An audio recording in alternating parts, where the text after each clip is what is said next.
Não precisa dessa comida velha não, sogra. Já encomendei buffet. Pode jogar tudo fora. Essas foram as palavras que Renata disse para Dona Marlene quando ela chegou na casa do filho no dia 24 de dezembro, carregando 3 sacolas enormes, cheias de travessas e potes com comida. Comida que tinha levado 2 dias inteiros preparando. Comida feita com amor, com receitas tradicionais de família, com cada tempero escolhido com cuidado. Dona Marlene ficou paralisada na porta, segurando as sacolas pesadas, sem conseguir processar o que tinha acabado de ouvir. 2 dias. 2 dias em pé na cozinha. E agora estava sendo mandada jogar tudo fora como se fosse lixo. Mas o pior ainda estava por vir. Porque o que aconteceu nas horas seguintes quebrou algo dentro de Dona Marlene que levou quase 1 ano inteiro para começar a se recompor. Fique até o final dessa história para entender como tradições familiares podem ser destruídas em minutos, mas também como a dignidade pode ser recuperada de formas inesperadas. Me conta nos comentários de onde você é. Adoramos saber. Dona Marlene tinha 74 anos e era viúva havia 12. Tinha 2 filhos, Paulo, de 52 anos, e Sandra, de 48. Paulo era casado com Renata. Tinham 2 filhos adolescentes. Sandra morava em outro estado. Visitava raramente. Durante todos os anos desde que ficou viúva, Dona Marlene tinha uma tradição sagrada. Era ela quem preparava a ceia de Natal para a família inteira. Todo ano, sem exceção. Era o momento que ela mais amava, quando se sentia útil, necessária, importante. Começava a planejar com semanas de antecedência. Anotava no caderninho as receitas que ia fazer, fazia lista de ingredientes, ia ao mercado escolhendo cada item com cuidado. Nos dias 22 e 23 de dezembro, transformava a cozinha pequena da casa dela em verdadeira operação de guerra culinária. Fazia de tudo. Peru assado com farofa especial que tinha aprendido com a própria mãe décadas atrás. Arroz à grega com passas, amêndoas e temperos secretos. Salpicão cremoso cheio de ingredientes picadinhos. Torta de frango com massa folhada feita à mão. Batata gratinada com queijo derretido. Farofa de banana da terra. Salada tropical com frutas frescas. E as sobremesas eram capítulo à parte. Rabanada com calda de canela. Pudim de leite condensado. Pavê de chocolate em camadas perfeitas. Bolo de nozes coberto com glacê. Tudo feito do zero. Nada comprado pronto. Passava literalmente 2 dias inteiros em pé na cozinha. Acordava às 6 da manhã, ia dormir quase à meia-noite. As costas doíam, os pés ficavam inchados, as mãos calejavam de tanto mexer e amassar. Mas valia cada segundo. Porque no dia 24 à noite, quando chegasse na casa do Paulo com toda aquela comida, ia ver os olhos dos netos brilharem, ia ouvir os elogios, ia sentir que tinha feito diferença. A ceia de Natal da vovó Marlene era tradição conhecida e apreciada por todos. Os netos esperavam o ano inteiro pela rabanada dela. Paulo sempre dizia que nenhum restaurante do mundo fazia peru como a mãe dele. Até Renata, que geralmente era fria com a sogra, sempre tinha elogiado as comidas dela nos natais anteriores. Esse ano não seria diferente. Ou pelo menos, era o que Dona Marlene pensava. No dia 22 de dezembro, acordou às 6 da manhã animada. Foi ao mercado bem cedo para pegar os ingredientes mais frescos. Voltou com sacolas cheias, organizou tudo na cozinha, amarrou o avental e começou. Fez a massa da torta de frango à mão, sovando até ficar no ponto perfeito. Cozinhou o frango inteiro para depois desfiá-lo. Preparou o recheio com milho, ervilha, azeitona, temperando cada camada. Montou tudo com cuidado e levou ao forno. Enquanto a torta assava, começou a farofa. Fritou a linguiça calabresa em cubinhos pequenos, refogou cebola e alho até ficarem dourados, Adicionou a farinha aos poucos, mexendo sem parar para não empelotar. Acrescentou banana da terra frita, passas, bacon crocante. Ficou no ponto exato que ela sabia de cor, depois de décadas fazendo. Passou o dia inteiro assim, fazendo prato após prato. Parava apenas para beber água e comer biscoito rápido.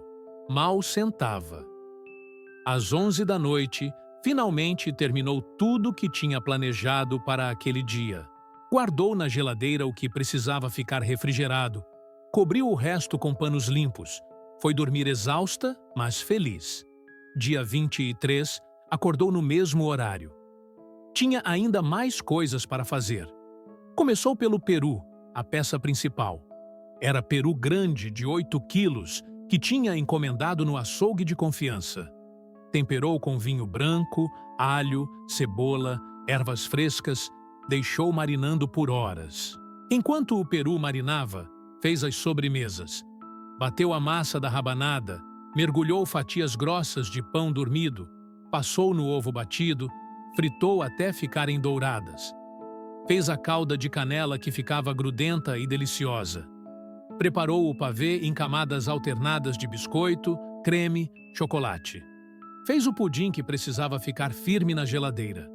Assou o bolo de nozes, deixando a casa inteira perfumada. No final da tarde, colocou o peru no forno. Ficou 3 horas assando lentamente, ela regando de vez em quando com o próprio caldo para ficar suculento. Quando tirou às 9 da noite, estava perfeito. Dourado, brilhante, exalando o aroma maravilhoso. Terminou tudo perto da meia-noite novamente. Estava completamente exausta, mas ao olhar para aquela cozinha cheia de travessas e potes com comida deliciosa, sentiu orgulho imenso. Tinha ficado tudo perfeito. A família ia adorar. Foi dormir já pensando no dia seguinte. Paulo tinha dito que a ceia seria às 8 da noite. Ela ia chegar às 6 para ajudar a arrumar a mesa, organizar tudo. Dia 24 acordou mais tarde, às 9 da manhã. O corpo estava dolorido depois de 2 dias de trabalho intenso, mas era dor boa, dor de quem trabalhou por amor. Tomou café tranquila, descansou um pouco. Às 3 da tarde começou a se arrumar. Banho demorado, roupa bonita, cabelo arrumado. Às 5 da tarde começou a embalar tudo com cuidado. Cada prato foi para a travessa ou pote adequado, tudo embrulhado para manter temperatura. Chamou táxi porque não ia conseguir carregar tudo no ônibus. Eram 3 sacolas enormes, pesadíssimas. O motorista ajudou a colocar tudo no porta-malas. Durante o trajeto de 20 minutos, Dona Marlene ia sorrindo, imaginando a reação de todos quando vissem aquela fartura. Chegou na casa de Paulo às 6 em ponto. Era casa bonita, em condomínio fechado. Casa que o filho tinha conquistado com trabalho como gerente de banco. Dona Marlene sempre se orgulhou muito das conquistas dele. O motorista ajudou a tirar as sacolas do carro e colocar na porta. Dona Marlene tocou a campainha com o coração acelerado de animação. Renata abriu a porta. Estava vestida elegantemente. Maquiagem impecável. Cabelo escovado. Olhou para Dona Marlene e depois para as 3 sacolas no chão. E foi quando soltou a frase que mudou tudo. Não precisa dessa comida velha não, sogra. Já encomendei buffet completo. Pode jogar tudo fora. Dona Marlene ficou sem chão. O quê? Comida velha? Jogar fora? Mas ela tinha avisado que ia fazer como todo ano. Era tradição. Como assim, buffet? Tentou explicar gaguejando que tinha passado 2 dias fazendo tudo aquilo. Renata deu de ombros e disse que deveria ter avisado antes, que ela tinha decidido inovar esse ano, que tinha contratado buffet caríssimo, especializado em ceias de Natal, que não precisava de comida caseira. Dona Marlene perguntou se podia pelo menos entrar e colocar na geladeira, servir junto com o buffet. Renata fez cara de nojo e disse que não ia misturar comida de buffet profissional com comida caseira, que ia dar impressão errada para os convidados. Convidados? Que convidados? Dona Marlene pensou que era só a família, como sempre. Renata então explicou com ar superior que tinha convidado várias pessoas importantes. Colegas de trabalho do Paulo, clientes importantes do banco, vizinhos do condomínio. Que era ceia sofisticada, não jantarzinho simples de família. Disse que Dona Marlene podia ficar para a ceia se quisesse, mas a comida que tinha trazido não dava. Que levasse embora ou deixasse ali fora, mesmo que depois o porteiro jogava no lixo. Dona Marlene estava em choque total. 2 dias. 2 dias de trabalho. E agora sendo mandada jogar fora como lixo. Perguntou se podia falar com Paulo. Renata respondeu irritada que ele estava no banho se arrumando, que estava muito ocupado recebendo convidados importantes, que não era hora de incomodar, e então simplesmente fechou a porta. Dona Marlene ficou ali parada na frente daquela porta fechada com as 3 sacolas aos pés. Não conseguia se mexer. Não conseguia processar. Sentia vontade de chorar, mas as lágrimas não vinham. Só um vazio imenso no peito. Ficou ali uns 5 minutos, até que o porteiro do condomínio passou e perguntou se estava tudo bem. Dona Marlene mentiu que sim, que já estava indo. Chamou o táxi de novo. Quando chegou, o motorista ajudou a colocar as sacolas de volta no carro. Durante o caminho até em casa, as lágrimas finalmente começaram a cair. Silenciosas, quentes, amargas. O motorista percebeu pelo retrovisor, mas discretamente fingiu não ver. Chegou em casa e entrou carregando as sacolas pesadas. Colocou tudo na cozinha. Olhou para aquela comida toda que tinha feito com tanto amor e carinho. E desabou a chorar ali mesmo, sentada no chão da cozinha. Chorou por horas, pela humilhação, pelo desrespeito, pelos 2 dias de trabalho jogados fora, pela tradição quebrada, por se sentir descartável. Mas o pior ainda estava por vir. Porque naquela noite de Natal, sozinha em casa olhando para toda aquela comida que ninguém ia comer, Dona Marlene tomou decisão. Não ia ligar para Paulo. Não ia reclamar. Não ia fazer cena. Se ele não tinha impedido a esposa de tratá-la daquele jeito, se ele concordava com aquilo, então não adiantava falar nada. Passou o Natal completamente sozinha. Comeu um prato pequeno da própria comida que tinha feito, mas não tinha gosto de nada. Cada garfada doía, porque lembrava da rejeição. Nos dias seguintes, tentou distribuir a comida. Levou para vizinhos, para conhecidos, para a igreja. Todo mundo elogiava dizendo que estava deliciosa. Mas cada elogio doía, porque pensava que deveria ter sido a família elogiando. Paulo ligou 3 dias depois do Natal. Perguntou por que ela não tinha aparecido na ceia. Dona Marlene ficou chocada. Como assim, por que não tinha aparecido? Renata não tinha contado? Contou então o que tinha acontecido. Paulo ficou em silêncio por longos segundos. Depois disse que Renata não tinha mencionado nada, que ele achou que a mãe tinha desistido de ir. Mas o tom de voz não soava nem um pouco surpreso ou indignado. Dona Marlene percebeu ali que ele sabia, que talvez não soubesse dos detalhes, mas sabia do buffet, sabia que era ceia com convidados, sabia que não era o Natal de sempre. E não tinha avisado ela. Tinha deixado ela fazer toda aquela comida para nada. Desligou o telefone sem dizer mais nada. Os meses seguintes foram horríveis. Dona Marlene entrou em depressão profunda. Não queria fazer nada, não queria ver ninguém. Passava os dias sentada olhando pela janela, relembrando aquele Natal terrível. Paulo tentou ligar algumas vezes, mas ela não atendia. Ele foi visitar 2 vezes, mas ela inventou que estava doente, não abriu a porta, não queria ver ele. Cada vez que pensava no filho, sentia mistura de mágoa, decepção e dor. A vizinha Dona Célia percebeu que algo estava errado quando viu Dona Marlene emagrecendo drasticamente, com aparência descuidada, olhar apagado. Insistiu até que ela contasse o que tinha acontecido. Dona Marlene desabou e contou tudo. Dona Célia ficou indignada. Disse que aquilo era crueldade, que Dona Marlene precisava confrontar o filho. Mas Dona Marlene balançou a cabeça. Disse que não adiantava, que se ele não tinha valorizado antes, não ia valorizar agora. Passou o ano inteiro definhando.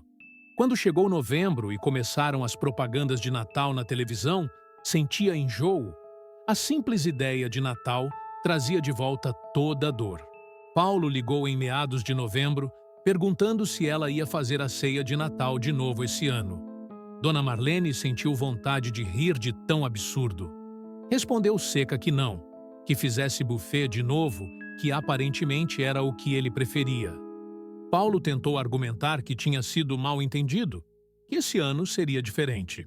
Dona Marlene disse que não ia fazer comida nenhuma e provavelmente nem ia aparecer. Desligou. Foi quando aconteceu algo inesperado. No dia 10 de dezembro, bateram na porta de Dona Marlene. Eram os dois netos, Gustavo, de 17 anos, e Felipe, de 15. Estavam sozinhos, sem os pais. Pediram para entrar. Sentaram na sala e Gustavo, o mais velho, começou a falar. Disse que precisavam conversar sobre uma coisa séria. Contaram que no Natal anterior, eles tinham ouvido a discussão entre o pai e a mãe.